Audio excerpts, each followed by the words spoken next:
One of the greatest things about the aviation and aerospace industry is the people that you meet. Our community of aviators, technicians, engineers, and the wide variety of other specialties in our industry connects you with a passionate, talented individuals who are capable of extraordinary things. This show will be no exception to that fact, and if you're already noticing, or you will notice shortly, because I just realized I don't have it on full yet with everybody. This show is going to skew female. Well, it's kind of expected when the focus is on the relatively new Grand Dames of Aviation organization, which also includes aspiring dames of aviation, or what I affectionately refer to as newbies, and this group of very talented women aviators who are incredibly accomplished and continuing to advance and break more barriers in an industry that is growing leaps and bounds. Yet, most importantly, these ladies of the sky are making a deliberate, concentrated, and focused effort to inspire the up-and-coming generation of aviators with a variety of mentoring and networking initiatives. Hi, everyone. I'm Vince Mickens, and this is All Things Aviation and Aerospace, my career-oriented video webcast and audio podcast designed to let aspiring young aviation professionals know of the opportunities and possibilities in this thriving and expanding industry, where even the sky is not the limit, as I like to say. So let me start out by introducing those who are on the show today. My guests include Cheryl Dean. Cheryl is the founder and chairman of the Grand Dames of Aviation, and Cheryl is also a Boeing 757 captain for Federal Express, FedEx. We also have Cheryl Pitzer, a board of director for Grand Dames of Aviation, as well as, and she was a former chief pilot of the MD. Correct me on that, Cheryl, help me out. I recently left the MD-11 chief pilot position at FedEx. There you go. Thank you very much. See, I changed it on one thing except for my script. How about that? So, and by the way, contrary to popular belief, this is not a show just about FedEx. So for those of you who are saying, wow, FedEx this, FedEx that. But as a matter of fact, we would also like to welcome Christine Kelley. She is the secretary for the board of the Grand Dames of Aviation, and she manages to teach others how to fly, of all things, the F-35 Lightning military fighter jet as a contract instructor pilot for Lockheed Martin. And then remember the newbies that I was speaking of that are now everybody can see on screen, the aspiring Grand Dames of Aviation. Well, we have two on the show today. First, meet Sydney Bethea? Bethea. Yes. So Sydney, if you've ever seen the show before, you know that I'm really good at messing up people's names. Sorry about that. Sydney Bethea, who's currently working on her commercial pilot rating with the goal of following in her father's footsteps and flying cargo one day. And guess who her father flies cargo for? I don't even have to say it. And there's also Cherry Can, who is currently working on her instrument rating with the goal of eventually becoming a corporate pilot. Cherry also works as a, Cherry, help me out. Flight technical writer. I write manuals for Part 135 operator. Thank you very much. So, anyhow, everybody, welcome to All Things Aviation and Aerospace. It's really great to have you guys. This is kind of a unique show because we're going to cover two things. We're going to cover a relatively new organization, Grand Dames of Aviation, and what they do, but we're also going to talk about careers in all aspects of it, mostly on the pilot side, but from cargo to corporate, et cetera. So we're going to cover in military, of course. We're going to cover a lot of area with this and really looking forward to that conversation. I'm going to go to you first, Carol, and ask us to tell you, where did Grand Dames of Aviation come from? How did this all start? And tell us a little bit more about what you're doing. First of all, let me make a correction. I'm not a captain right now for FedEx on the 757. I'm a first officer. which gives me high seniority and allows me to control my schedule and to be able to do the things I'm doing right now with Grand Dames. Although I do have about 20 years of experience as a Gulfstream captain, which I flew corporate for 20 years before I came to FedEx. So I've had a wonderful career, and I love what we're doing now with the Grand Dames to create this sense of unity, community, a distinguished sisterhood in aviation, and also this aspiring Dames of Aviation group that Cherry and Sydney are some of our first members of that group, which for short, we call it AIDA, AIDA, Aspiring Dames of Aviation. AIDA represents Ada de Acosta, who was the first woman to fly a steerable aircraft in June of 1903 in Paris. So there's an incredible history. What we're doing here is we're connecting the history with the present day accomplishments and then passing that baton to the next generation and creating that community, that networking between the generations, which is very inspiring and empowering. I know that now, getting to your question about where did the Grand Dames of Aviation start? It really started in 2009. I became acquainted with an Emmy award-winning producer in New York. We were on vacation, happened to have children the same age. We met each other, got to know one another, and he asked me to help him develop a PBS show about women in aviation. He asked me to help produce it, to host it, and to help develop content for it. I told him I'd be happy to help you with that. And I began to research the history of women in aviation at that time, which I never really had done in earnest prior to that date. I have a degree from aeronautical science and Embry-Riddle, and I took aviation history. However, I never really knew about the history of women in aviation to the extent that I should have. When I began to learn about the history of, for instance, Bessie Coleman, the Stinson sisters, Ada de Acosta, Marie Marvin, so many impressive and jaw-dropping achievements that they made over 100 years ago. It was so inspiring to me, and I had already been a professional pilot for 20 years at that time. And I thought to myself, people have to know about this. At the time, the funding wasn't there for that show, but what that did was plant a seed for me to know that I had to honor and celebrate the lives and the careers of these women who had done so much and whose accomplishments were very little known. Nowadays, it seems there's much more celebration of those accomplishments, and they're still an inspiration to this day. Then a few years later, a friend of mine asked me to mentor a former student of his at Embry-Riddle who had gotten out of aviation. She was a graduate from Embry-Riddle. She was an intern for United, but she had gotten out of aviation for quite a while. She didn't think that she could get back into it. So I talked to her. I told her, you need to get back in the airplane. Start teaching again. Join a flying club. You will be amazed. If you put yourself out there, you will be amazed at the opportunities that will come your way. So she did that. Within a year, she was working for a regional airline. We're in a pilot shortage right now. So they will be thrilled to see someone with your degree and your experience come across the application come across your desk. And she was telling me when she got her type rating, she was very happy, a bit emotional. It was her first type rating after all those years. And she said, I felt a little out of place. I said, well, what do you mean by that? She said, I was older than everyone in the class. I could have been their mother. I said, are you kidding me? They're lucky to have us grand old dames of aviation. And it was sort of a, encouragement, lighthearted fun. And I said, we should start a club for women over the age of 40 who are professional pilots in aviation, because it's such a rare group of women. And when you have that camaraderie, when you create that community, and there is a lot of that community today through Women in Aviation, through the 99s, through Women in Corporate Aviation. There's many groups, ISA as well. But the Grand Dames of Aviation is specifically for that mature group of women. It's age 35 and up with at least 10 years experience as a professional pilot.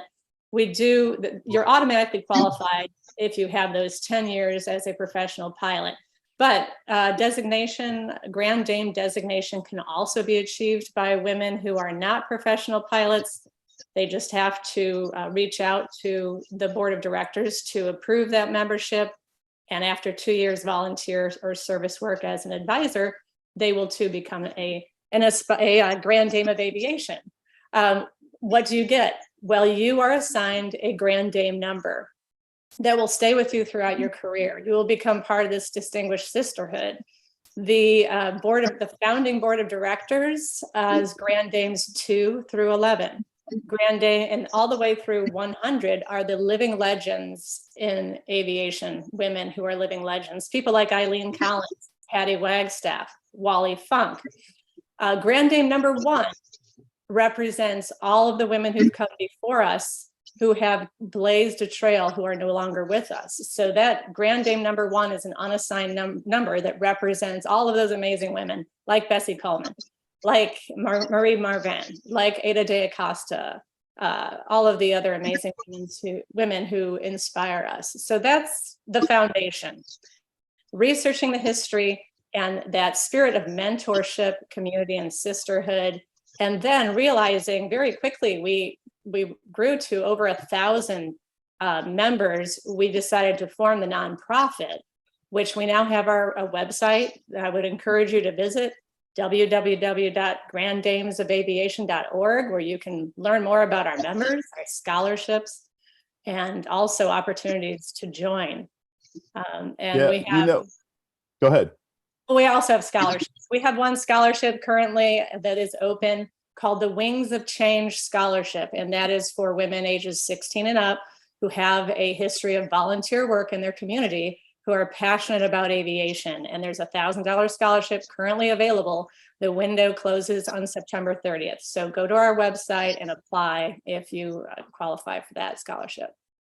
Yeah, I'm glad you brought up the scholarship. And I always like to remind people that there are plenty of scholarships out there that are sitting on the table just waiting for somebody to come and get them. So that's really great. It's a really neat story about how this all came about and the amazing growth of it in a relatively short period of time. And I'm sure that's going to continue to happen.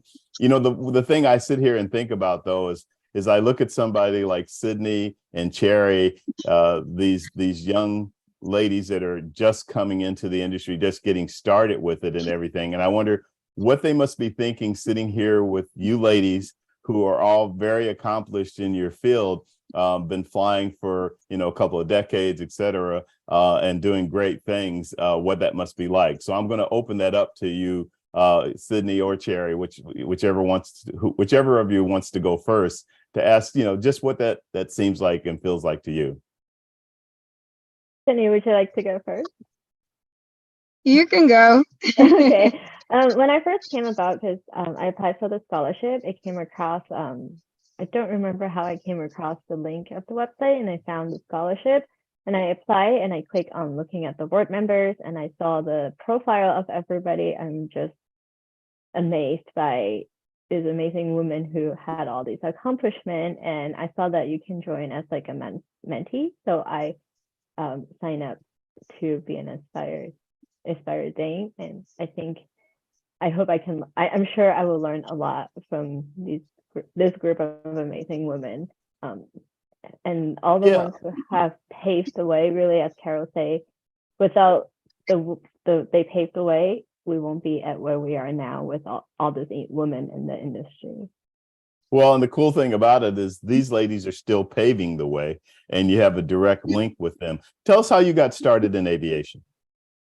I started in aviation. I was inspired to be in aviation because my childhood home was right next to an airport. That was a very busy airport in Hong Kong. When I came to the States, I have an opportunity to go to a university to study aviation management. And that's when I met some other lady pilots that just tell me I can also fly. So I got my private. I had to take a break for about over 10 years from flying because of money and because of other reasons. And so eventually last year I got back into flying, and since I've been surrounded by very supportive women who every day check on me and tell me, hey, how's it going? You're killing it. You're doing it. Like, I'm so proud of you. And I just want to keep pursuing my goals, and then also in the future able to help others to go the same direction.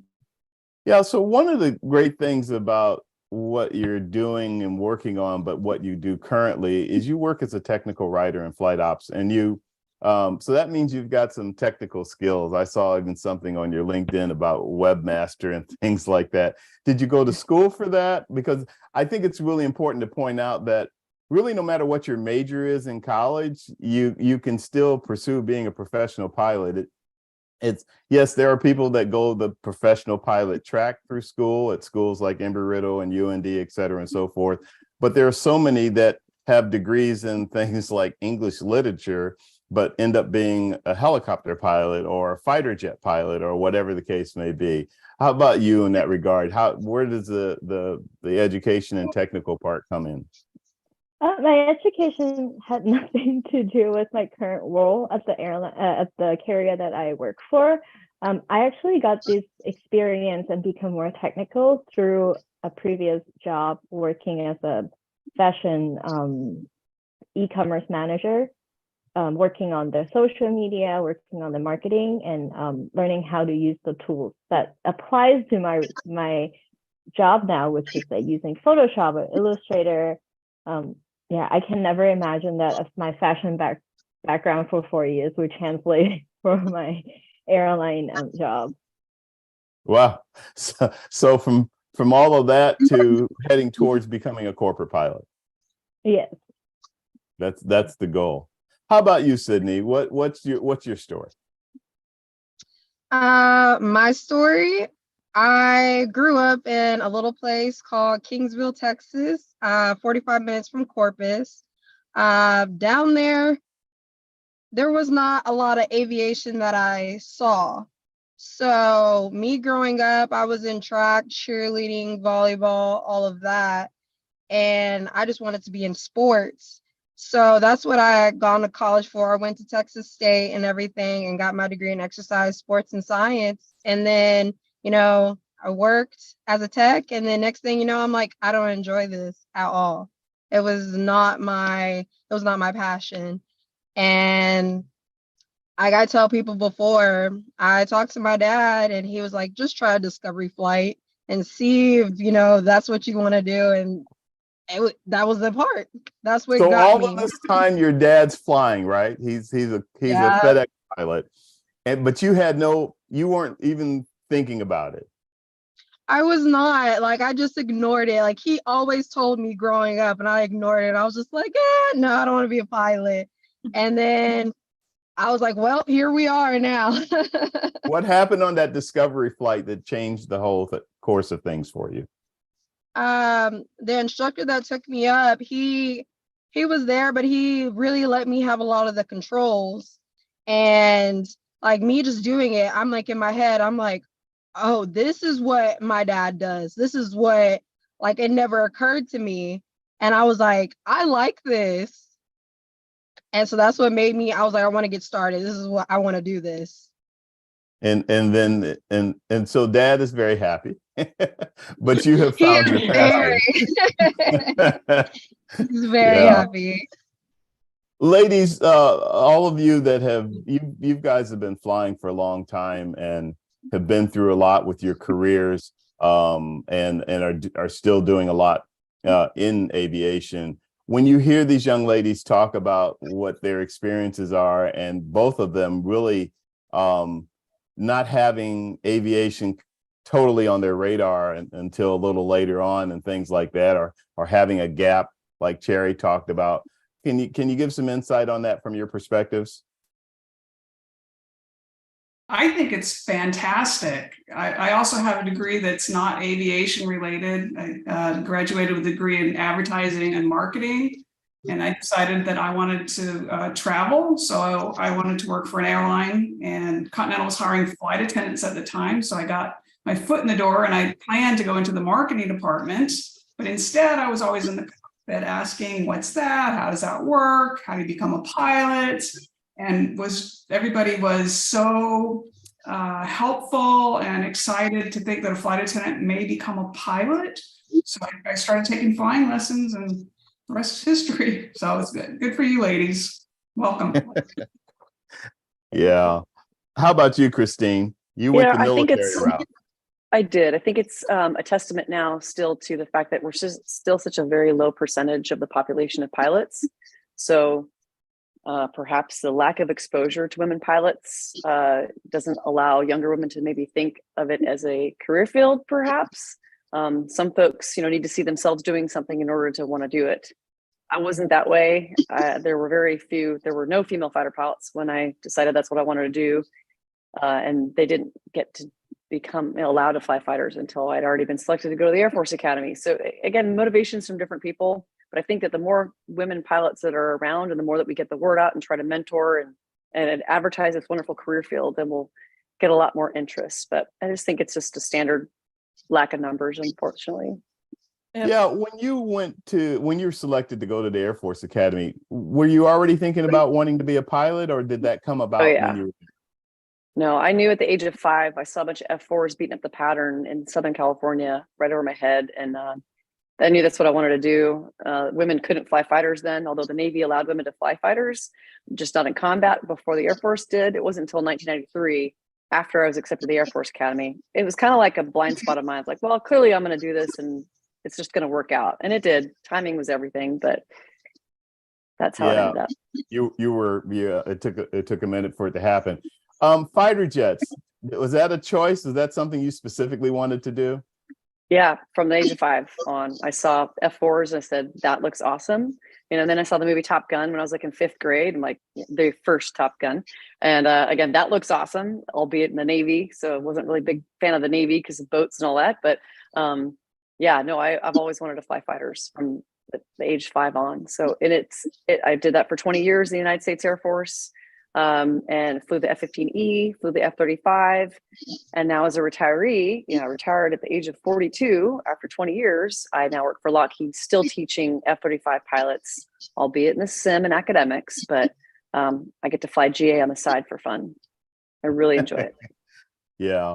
So on the military side of things, in terms of flying as a female military pilot, with the experiences you've had and bringing us forward to the current time, what kind of thoughts do you have about that you would share? For example, even though both of them right now are going the civilian route, but you would share with young people like Cherry and Sydney.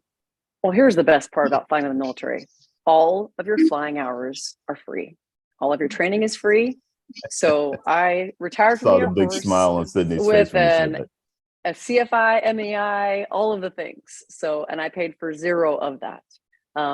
So there's a lot of opportunities, whether it's active duty or reserves or guard, and again, in all the services. So I would encourage young people, there's age requirements as well. So you have to keep that in consideration, but like the Air Force or the military will pay for your training, and you will get outstanding training that civilian corporations value. So even if you want to go the corporate route or the cargo route or just a major airline route, you can still do reserves on the side or National Guard on the side. And if you have a calling to serve your country, which is really kind of the underpinning of all of this, then you get to do both. And it's a really nice balance.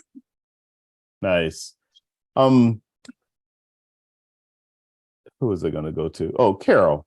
Carol, I wanted to come back to you because I wanted to ask you a little bit about your background going back a ways. And because you kind of came up through the corporate flying side, but prior to that, how did all of that start for you? Right.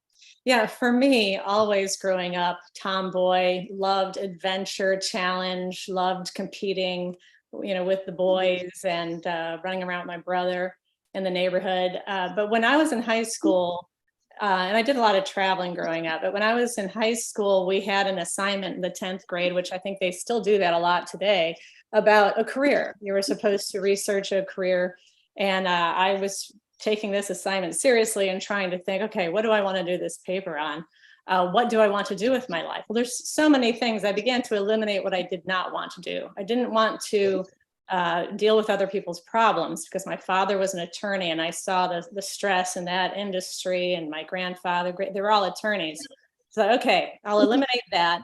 I'll eliminate anything where I'm actually dealing with someone else's problems, although thank God for people that do that. What do I love doing? I love adventure. I love travel. I love being outside. While I was trying to decide on this topic, a postcard randomly arrived at my family's home from a major airline with a 727 on the front of the postcard saying, "Come work with us." And I thought, airline pilot. I turned the postcard over. It had probably 30 different careers for the airlines, but immediately my thought was airline pilot. That hits all the buttons, checks all the marks for adventure, travel, being outside, and being challenged. So I did this research paper on an airline pilot. I found out what are the requirements, what are the special certificates that I might need to earn, and where do I go to get that education? What is the work environment like? All of those things. And in that research, I found that the top two options were either to go to Embry-Riddle Aeronautical University or the Air Force Academy. So it took me a while to decide, but I was just hyper focused on that. From then on, I decided to go to Embry-Riddle. I got accepted. I went to Riddle. Never did I think about that a woman doesn't normally fly an airplane. I didn't even know at the time that I had uncles that flew in World War II and World War I. I found that out later. And I just knew innately that that was for me. I went to Embry-Riddle and was one of the only women, obviously, there at the time, and went on to teach at Embry-Riddle. Now, when I graduated in 1991, there were very few airline careers available. I did take a class on corporate aviation while I was at Embry-Riddle, so I was aware of that, but my goal was always the airlines. I ended up going with a Gulfstream because I was offered a job with Comair, but back then they wanted you to pay for your own type rating. I said, no, I'm not. Wow. Doing that. They said for $8,000, you can have a job for Comair. I had student loans. I had thousands of hours of flight experience. And I said, no, I'm not setting that precedent. I'm not paying for a job. And I stuck it out. And I knew that my path was in a different direction. I began developing the experimental G5 pilot training program at Flight Safety International. 6 months later, I interviewed for a position on the G5 design build team in Savannah. I was hired as a member of the design build team, the first woman to do that. I was test flying the experimental G5. I was just on top of the world. I loved it. I was flying at 51,000 feet. I was in 1996, looking down at the Olympics. The 1996 Olympics yachting competition was in Savannah. And I remember on my first flight as required crew on the G5, looking down and seeing these sailboats thinking, am I dreaming? This is amazing. So I was very fortunate to find that niche. The Gulfstream community is a very tight-knit one. So that's how I got into the Gulfstream in the corporate world. After helping them certify the G5, I taught for flight safety for a year, went on to fly for Chrysler, Pentastar, 21st Century Fox, many other corporate flight departments on the G5, the G4, and the 550. Absolutely loved it. Corporate world is very different from the airline world. You're Absolutely. much more, yes, Yeah. there's much more going on. You're involved with the catering. You're involved with fueling the airplane. You're involved with hydraulic servicing. You're involved with dispatch. You're involved with making hotel reservations for some operations, talking to Universal and giving the power plant serial numbers before your international flight. There's much more intimate involvement as a corporate pilot, which I found very satisfying, although it was a lot more responsibility. But I was going to say, it's also a rewarding career, just like military or commercial, et cetera. So, and unfortunately, it's not on the forefront in terms of, you don't hear people talk as much about business aviation or corporate flying as you do airline, et cetera. Right. For that matter, you don't hear that much about cargo, even though, you have FedEx and the other carriers that do right. a significant amount of cargo flying. I think the passenger airlines obviously has more visibility. So that's on the forefront of everyone's minds, just like it was mine. The corporate industry, I think, for pilots has improved quite a bit. They often offer schedules now, which you never heard of before. As a corporate pilot, you were on call quite a bit. Now there's some Part 91 organizations that will give you a month's advance notice of your schedule. So a lot of amazing options for Cherry, for Sydney, for all of the aspiring dames out there that are looking forward to an exciting career. Yeah, Cherry is doing something that I think is really important, and particularly for her interest in corporate. So she's working in a Part 135 operation, which gives her a lot of exposure to the industry. And I think the exposure, particularly for business aviation, is very important because it is kind of a unique aspect of an aviation career. With all of the corporate experience that you've had flying, what kind of advice would you give someone like Cherry who is pursuing a corporate aviation career? I think join Women in Corporate Aviation if you haven't done that yet. That's a wonderful organization for that field because you are able to connect with women, not only pilots, but also women in corporate aviation includes the dispatchers, the flight attendants, even the executives in corporate aviation. So you can begin that networking throughout several different corporations that have major flight departments. And they also have scholarships, they have conventions where you can meet them. Also, you might want to go to an NBAA conference, and you can like go. The one coming up in October. The one in October coming next up. month. Yeah. In Las Vegas. In Las Vegas. Go to Las Vegas. Go to the NBAA conference. Mingle, meet people, and you will see amazing things happen. The thing about aviation, and really about any industry, it's having that confidence and being, pursuing your dreams with bold authenticity, I like to say, and meet people, put yourself out there, have confidence that you are going to meet the right people at the right time, that one person leads to another, one thing leads to another. It's amazing how the connections work. Yeah, and it's I think it's great that you're pointing that out.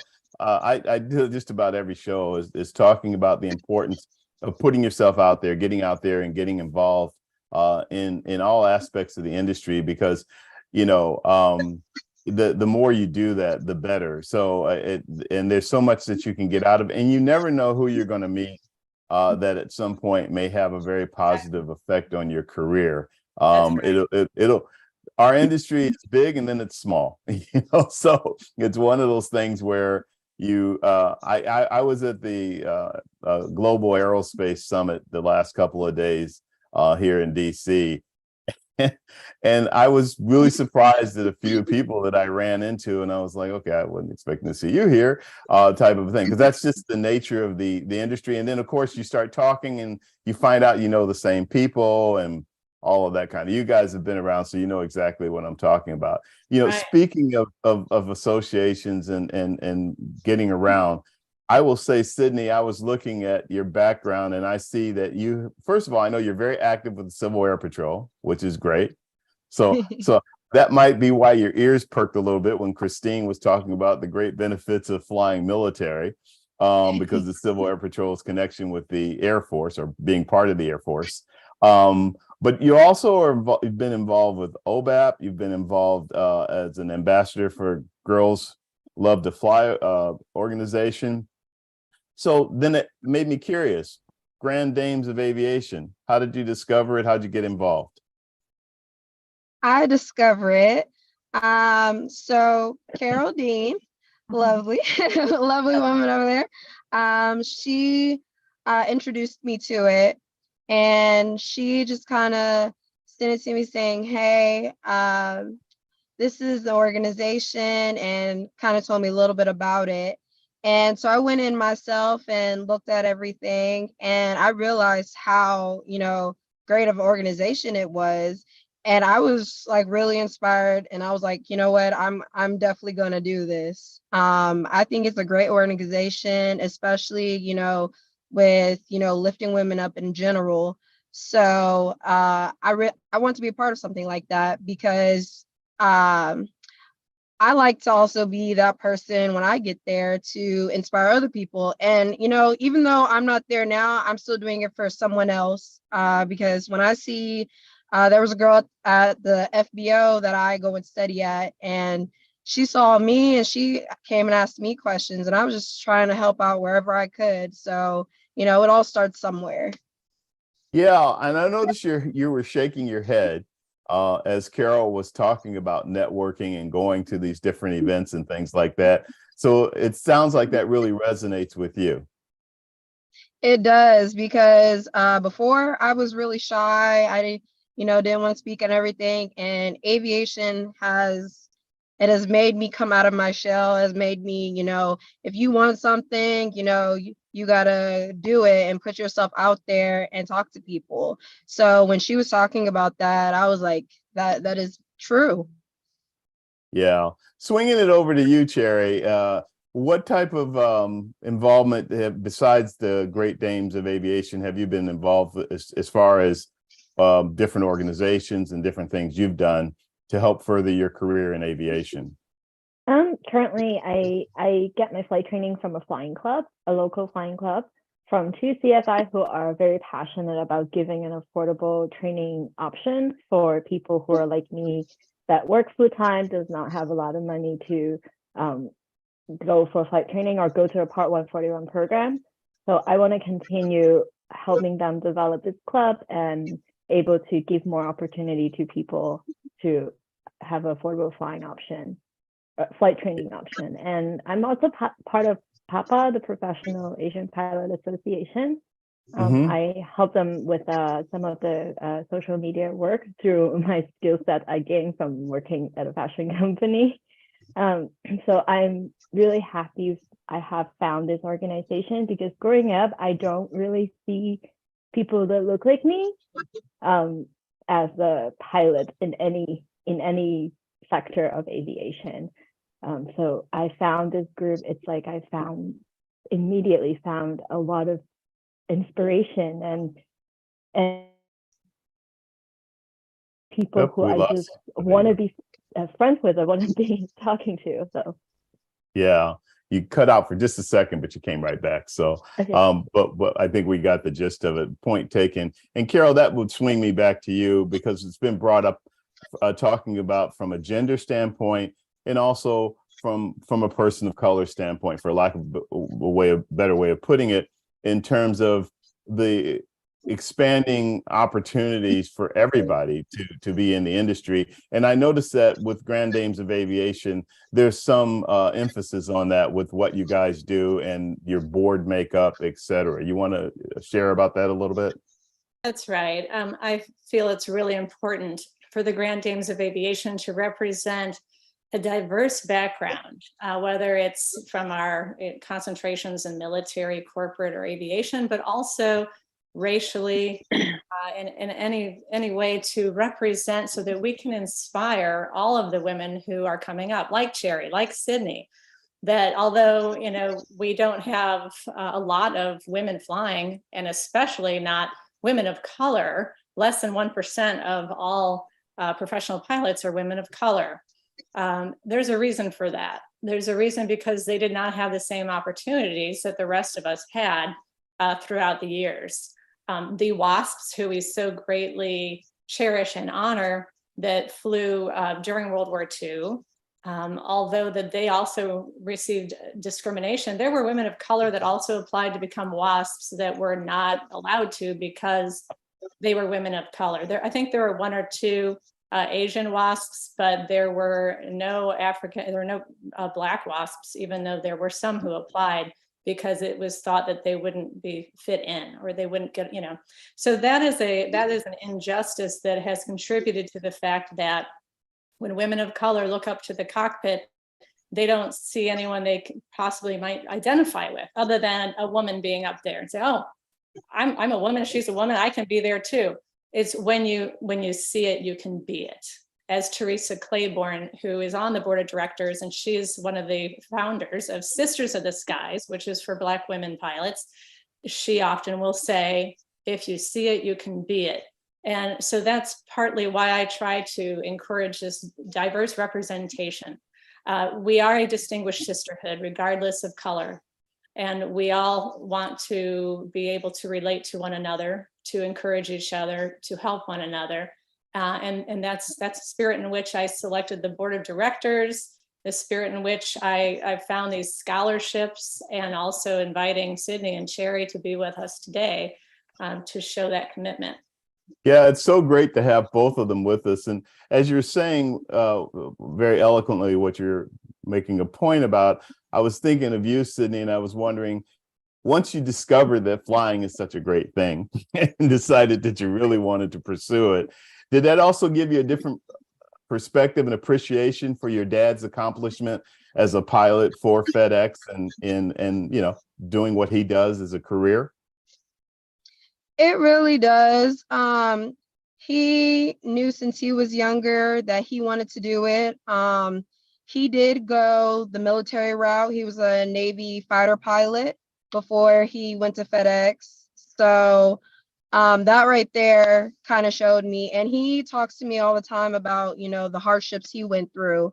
So me going through what I go through now, like it pushes me because I'm like, you know, him being who he was, and I know back in the day things were a little different to where he's at now. It's amazing. I was like, he's like building a pathway for others as well. Absolutely. You know, it's really great that he's able to do that. And, you know, on the women's side of things, I was thinking about the fact I've had conversations with people like Olga Custodio and Tammy Jo Schultz, who, and I'm bringing this to you, Christine, because, you know, Tammy Jo tried to be an Air Force pilot and they wouldn't accept her. And she finally, after a couple of tries, got picked up by the Navy. And then, you know the rest of the story in terms of her becoming an F-18 fighter pilot and things like that. And Olga, first Latina to be an airline pilot, and what she went through to get there. And I've had a few conversations with them about it. I just wanted to give you the opportunity to also share your perspective. Well, I think the biggest thing is just the tenacity piece and not taking no for an answer. I actually work with a gentleman who was an Air Force Academy graduate, wanted to become a pilot, and the Air Force wouldn't take him. So he then cross-commissioned to the Navy to become a Hornet pilot in the Navy, and then also transitioned to the F-35C. So he's out of the Navy now. We both teach here for Lockheed Martin, but just not taking no. Like, there's waivers for things. Go to the other service. You know, somebody you don't like your instructor pilot, find somebody else. You know, there's always a way if you've got the will, if you have the tenacity. But it really comes down to like that stick-to-itiveness, that grit. So there's lots of resources out there, tons of people out there to help you. So find people to support you and give you guidance, and just don't ever, ever, ever give up. Cheryl, while we're giving advice. I would give the same advice. Don't listen to the rhetoric and what's going on around you and the naysayers. Just focus on your goal. And if you're loving what you do, it's not hard and you will get to your goal. I also wanted to add something that we talked about a few minutes ago, we touched on a little while ago, are some of the different areas of aviation. I think most people know what an airline pilot is, particularly in the passenger world. One of the barriers that seems to keep women from pursuing it as a career, I think, is a perception that you're gone all the time. And that's not necessarily true. There are a lot of jobs within an airline pilot job that allow you to be flexible, and you can do them for a little while, go back to flying for a little while, and that's the beauty of it. For instance, I was a simulator instructor. I was home every night at certain points. I can work in our safety department. There are volunteer positions for the union. I moved into management for a while. There are a lot of different things that you can do at certain points in your career that will allow you to have that family, allow you to pursue whatever it is that you want. And I think that's lost on a lot of young women. So I think it's important to talk about. No, I'm so glad that you brought that up. I think it's a really great point, actually, that there are a lot of opportunities and in all aspects of the industry that don't necessarily, even as a pilot, maybe not necessarily have you away as much as you would tend to think. Again, you have the opportunity to kind of manage the way you do things. Of course, when you're new, you kind of have to go with the flow, but as you gain seniority, you get to mold it a little bit towards you. And I would say that, Carol, you probably would agree with me, in the business aviation world and corporate aviation, the same thing applies, because you could be a test pilot, or you could fly for some companies that only do certain flights domestically and things like that versus the around the world and all of that type of stuff. Maybe you could speak to that a little bit, piggybacking off of what Cheryl just said. Absolutely. And the corporate world also, after, like as Cheryl said, and as you said, you can't just get hired and then say, I want a job where I'm not gone. You do have to pay your dues, but you get to a certain level where you can be in management. You're home a lot more often. Also, as you said, test pilot. When I was on the G5 design build team and I was test flying the G5, I was home almost every night. Also, as a G5 instructor for flight safety, that's an option also. I did that while I was flying part-time contract, and that kept me current. They paid for my currency every year, and I was home, most nights. So there are options in the field that can, as you go through your career, depending on what's happening in your life, whether it's family or whether it's caring for an elderly parent or what have you, or whether you're having health issues of your own, there are options within the flight department when you can't fly, where you can continue your career. And often those alternative career paths lead you to such amazing opportunities. When I was flying, eventually Daimler bought Chrysler. We became Daimler Chrysler. Eventually Daimler sold the flight department. That's what brought me back down to Savannah, where I was teaching for flight safety. I became a FAA designated G5 check airman, a JAA G5 check airman as well. And I was flying part-time on the side. Well, then I developed my own LLC, Top Jet LLC, aircraft consultant, pilot broker, which I still have that company now. I provide Gulfstream pilots when needed to new owners that don't have qualified pilots yet. The connections you make and that, that new direction that sometimes you take, it takes you off of the common path. Sometimes you find new areas that are very inspiring, that are interesting, that are very fulfilling, such as what Cheryl's talking about. I would also like to open the floor to Cheryl to talk about volunteerism and the role she plays with Orbis, the Flying Eye Hospital. Absolutely. Yeah. Tell us about Orbis, because that's a really great program. Absolutely. It's near and dear to my heart. For anyone that's not aware of it, Orbis International is a big organization, and they have an aircraft, a large aircraft. It was a former DC-10, and they have converted it into a flying eye hospital. So the entire back of the airplane is a fully US accredited eye surgery hospital. And as a volunteer pilot, my job is to move that hospital into areas that have a lack of access to good health care.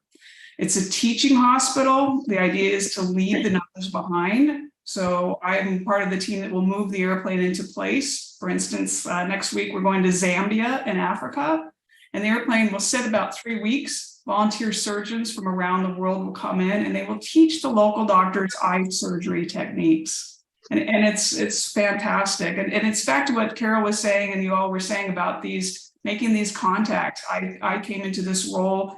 FedEx is a big sponsor of Orbis, and they were looking for pilots for this new airplane when it was converted. This is their third generation airplane. And I was an examiner at the time, an airline pilot designee at the time, and was asked to help out. And you just never know where your roads will lead.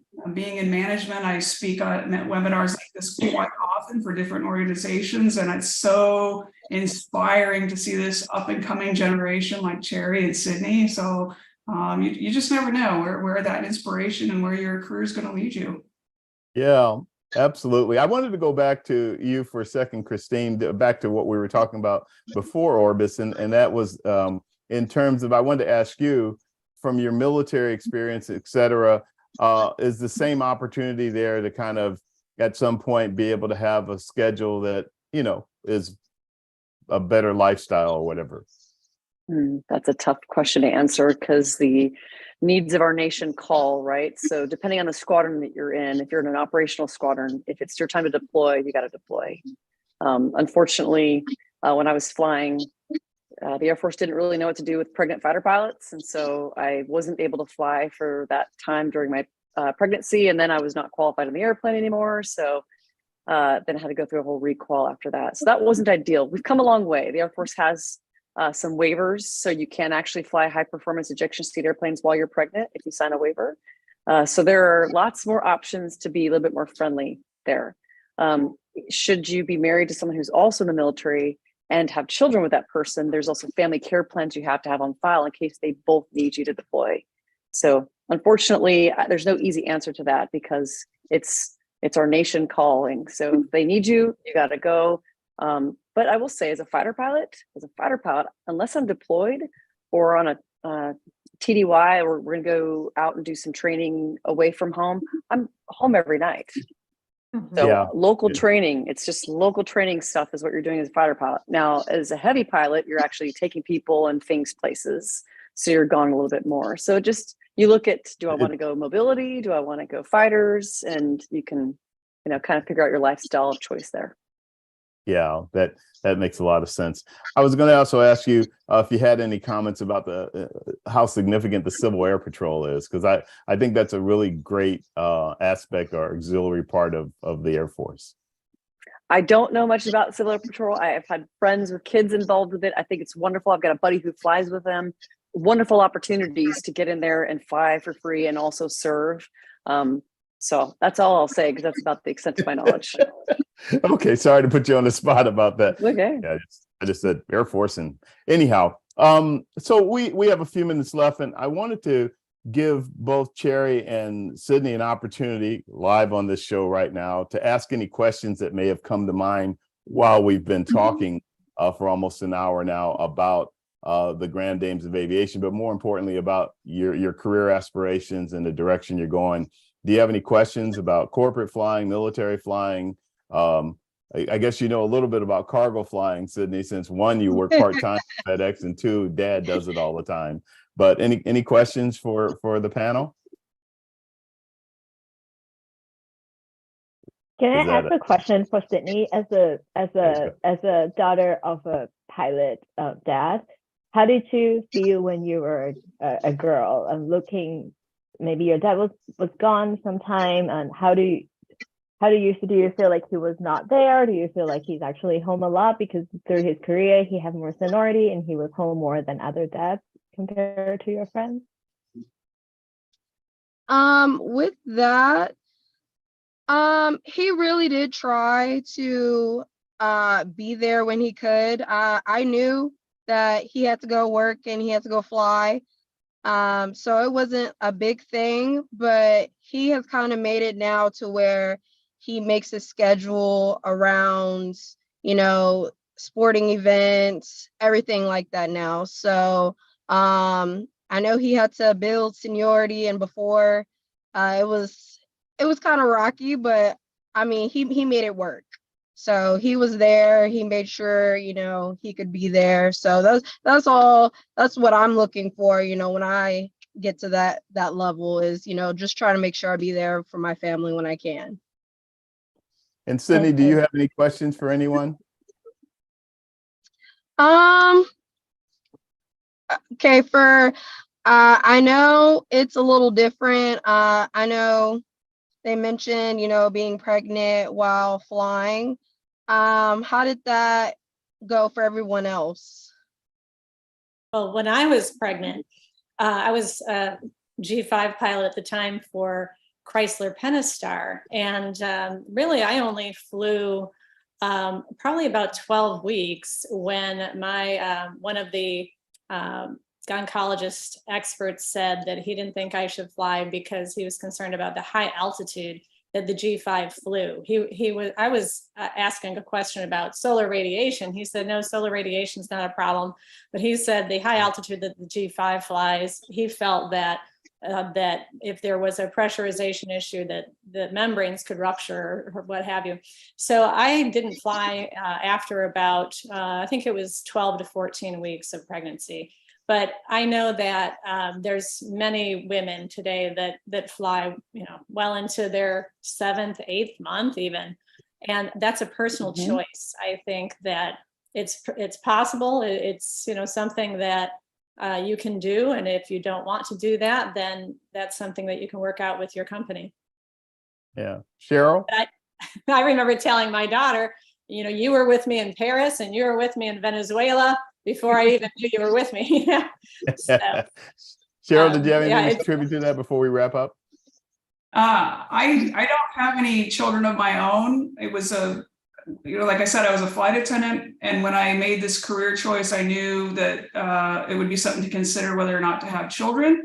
I ended up marrying a fellow FedEx pilot, and he already had 3 children, and so it was fantastic, instant family. So I can say though that most airlines are incorporating into their contracts. We all pretty much work under a union collective bargaining agreement, and in those agreements we have pregnancy policies, pregnancy uniform policies, leave policies, all of those things. So you have those protections at a company that's large. And so it might be a good question to ask if that's a concern as you're coming along and you meet women at these different companies. Ask what those policies are. You could also get involved and help change those policies along the way. If I could speak up too, I'm very fortunate with FedEx to have that seniority in the right seat of our narrow body aircraft, the 757. I'm able to hold the Savannah line, which is my hometown. So I fly home almost every day. I have weekend layovers at home, and it's been so wonderful as my children were young to be there for so many events that I would not normally have been there for had I not had that seniority. If I would have gone to a wide body or if I would have upgraded sooner, I would have been gone more, because it doesn't give you that greater ability to bid a schedule that works best for you and your family. So those are things to think about.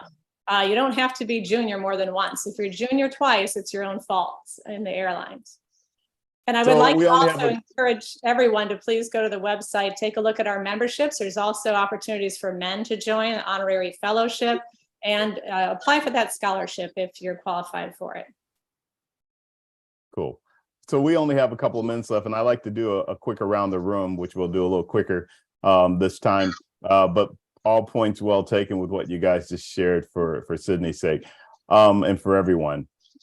So on the around the room, I'd just like you to give a little bit of your perspective in terms of quick advice that you would have based on, for example, Sydney, you and Cherry, to your peers. What would you tell them if they're asking about pursuing a career in aviation that you, in fact, are doing right now? Starting with you, Sydney. Advice I would have is definitely, do your research before and look at it, see, because there's a lot of opportunities in aviation. So look at what it is that you want to do, because you don't necessarily have to be a pilot. There's dispatch, ATC, all of that. And then definitely get with somebody and, figure out how to move forward from there, because once you get in, it is an amazing thing. Aviation is amazing. Absolutely. Cherry? I would say find your support system and surround with the social media these days is really easy, as easy as shooting someone a message that you look like you're on the same path. Say, hey, I'm also doing this. Would you like to talk more about it? And surround yourself with the positive energy that other women can help you and lift you up. Great. Cheryl? Sorry. I would just offer to reach out. Don't be afraid to reach out. Social media, go to your little airport near your house. Don't be afraid. People love to talk aviation. If people are in the industry, they probably really love it. So go for it. Christine?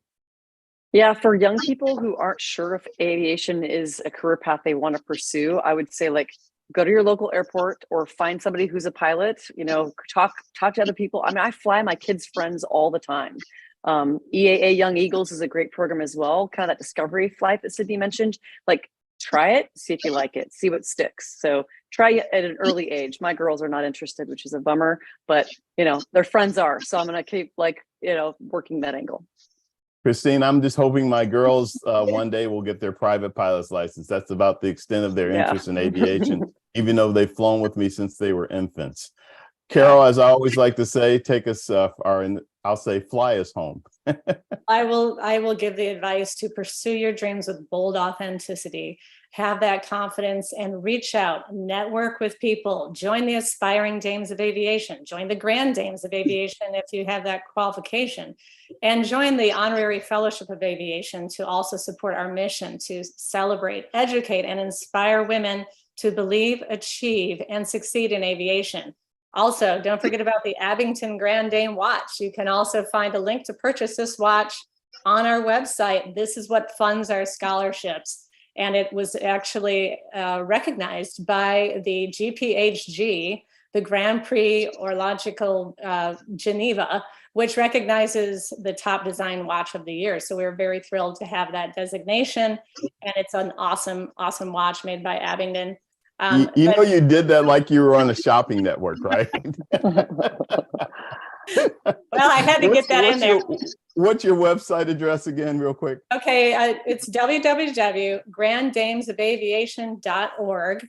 And please take a look, check out the leadership team, check out our featured dame of the month right now. We have Valerie Scott, who's an amazing trailblazer, and several others that you can research there. You will find under memberships the ability to join as an aspiring dame. That group is forming now, and it's really in the beginning, and it's exciting about what opportunities that they will be able to have. And just so many wonderful opportunities there. Primarily, we're creating a network of women honoring those who came before us, and we're assigning a Grand Dame number to all of the Grand Dames that are qualified to recognize them for their achievements in aviation and aerospace, and for inspiring. Ladies, I'd like to thank you very much for joining me today and talking about not only the Grand Dames of Aviation, which is growing into a really great organization, but about, you know, opportunities and possibilities for careers in a really great and thriving industry. Now's the time. If you have any interest in aviation and aerospace, you couldn't pick a better time right now, and it's going to be that way for the next few decades. So it's just it's going through a growing spurt again. So it's pretty cool stuff. One final thing I wanted to say, and I'm really directing this to Cherry, but to everybody, there are a lot of scholarships out there. I know, because I do a couple shows a year about scholarship opportunities. And there's a lot of money sitting on the table that doesn't get picked up because not enough people apply, or they stop halfway through the process.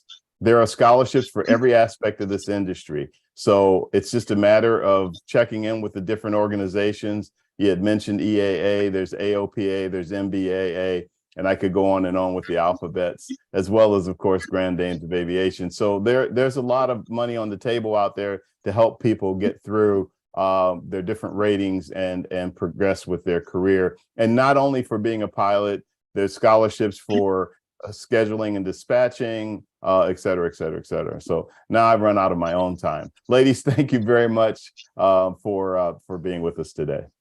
Thank you, Vince, so much. Thanks for having us, Vince. Thank you. It's been a pleasure. All Things Aviation and Aerospace is the video webcast and audio podcast presentation of the Private Air Media Group, which after today's live stream is available to watch on demand via my Private Air Media YouTube channel, Facebook Live page, and LinkedIn Live page. Or you can listen to it as a podcast on Spotify, Apple, or wherever you get your podcast from.